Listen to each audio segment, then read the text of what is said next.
Assalamualaikum warahmatullahi wabarakatuh. Saudaraku yang dicintai Allah, hendaklah kita dengan virus corona ini atau COVID-19 kita tidak terlalu berlebih-lebihan. Biasa aja, jangan terlalu panik, karena kepanikan kita itu justru akan membuat imun dalam tubuh kita melemah sehingga kita gampang terkena virus. Jadi jangan melemah, jangan lemahkan imun kita dengan kepanikan, dengan stres, dengan ketegangan, kekhawatiran. Biasa aja, tenang aja. Kita itu sudah biasa kena virus, flu, batuk, pilek. Kita udah biasa, kita udah umum kayak begitu. Di rumah kalau bapak kena flu, kena batuk, biasa nularin ke istrinya. Kalau istri sudah ikut batuk, biasanya anak-anak ikut batuk juga. Semua akhirnya batuk, udah biasa kita begitu. Dan sembuh dengan sendirinya. Dan virus corona ini sifatnya begitu juga. Kalau kita badannya memang sehat, tidak punya penyakit berat, kena virus corona ini, insya Allah kita akan sembuh sendirinya dengan antibodi yang ada dalam tubuh kita ini. Dan Allah memang menciptakan kita dengan tubuh yang sedemikian rupa, mampu menangani berbagai macam virus yang ada di sekitar kita. Karena kita nggak bisa mencegah, di sekitar kita ini banyak virus nih. Di tembok belakang saya ini ada virus nih, ada mikroba-mikroba, bakteri. Di bantal yang kita pakai untuk tidur, bantal kita itu kalau dilihat pakai mikroskop elektrik, bantal kita itu banyak mikroba-mikroba kecil-kecil, penyakitnya banyak sekali itu di sana. Loh, kok kita enggak apa-apa selama ini? Karena memang Allah jaga kita. Lahu mu'aqibatum min baini yadayhi wa min khalfihi yahfazunallah min amrillah. Yahfazunahu min amrillah. Sesungguhnya Allah itu, bagi setiap manusia itu ada malaikat-malaikat yang ditugasi untuk menjaga kita secara bergiliran. Kita ini dijaga oleh Allah lewat malaikat-malaikatnya, dijaga. Makanya ketika kita tidur, enggak kemasukan semut hidung ini. Ketika kita tidur, enggak ada masuk ke telinga kita ini ada semut. Dijaga oleh Allah SWT. Jarang. Karena orang tidur itu orang lemah, tak berdaya, enggak apa-apa. Tapi kok enggak masuk semut itu. Kala jengking, kelabang enggak datang. Dijaga oleh malaikat. Allah yang perintahkan malaikat untuk menjaga kita. Kita ini dijaga. Kita beli gorengan di luar, beli gorengan, itu jangan dikira makanan itu bersih. Enggak, itu enggak bersih itu. Kalau kita sehat makan gorengan, karena air liur kita ini sudah ada antibakterinya untuk membunuh hal itu. Kalau makan masuk ke lambung, bakteri atau kuman atau virus masuk ke lambung, lambung kita ini ada asam yang akan keluar dan itu akan menangkal berbagai macam virus itu. Allah sudah ciptakan tubuh kita sedemikian rupa mampu menangani, mengatasi virus-virus ini. Kecuali orang yang punya penyakit berat. Maka bagi yang sehat itu enggak masalah. Dia beraktivitas seperti biasa. Namun yang sakit, jauhi kerumunan.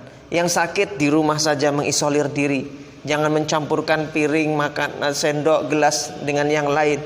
Lagi sakit pengertian sendiri. Dan Islam menganjurkan begitu. Orang sakit jangan ke masjid dulu. Perintahnya memang begitu. Karena orang sakit ke masjid nanti nulari yang lain. Tapi yang sehat tidak masalah.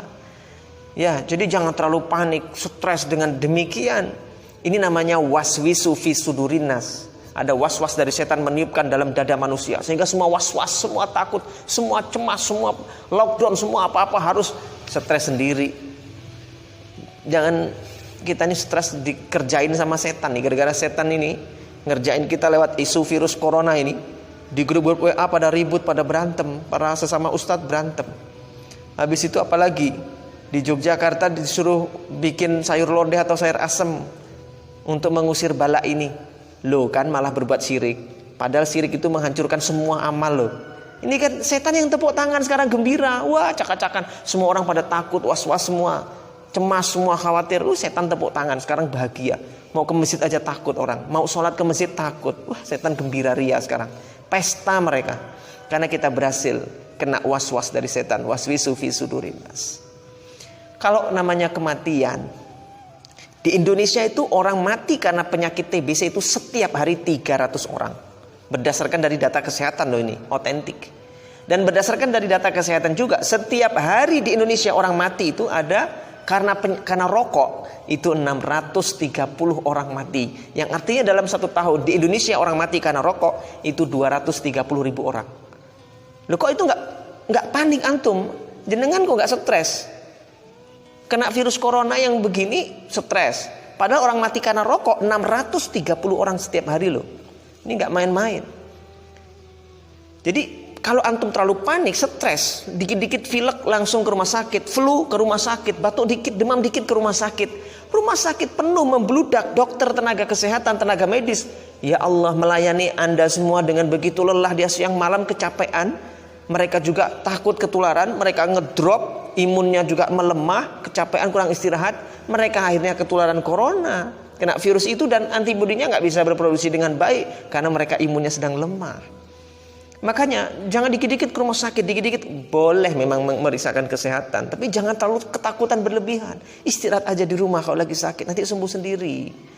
Jadi kayak petugas KPPS pemilu kemarin itu loh, yang meninggal sampai 600-an orang karena kecapean. Di rumah sakit dokter segala macam itu, Masya Allah mereka sangat capek, lelah, sehingga ngedrop imunnya, terkena virus corona tambah parah lagi mereka. Jangan siksa mereka dengan begitu ya. Kita semua pola hidup sehat, makan vitamin C, vitamin E, itu bagus untuk menjaga kesehatan kita. Jangan lupa untuk senantiasa berwudu, ya, banyak zikir, sholawat, istighfar. Insya Allah semua disehatkan oleh Allah, dikembalikan seperti semula. Kita tetap bahagia, kita tetap gembira. Orang yang gembira, orang yang bahagia, yang sehat begini, kita nih ya insya Allah tidak akan kena virus corona. Kalau ternyata kena virus juga dan akhirnya meninggal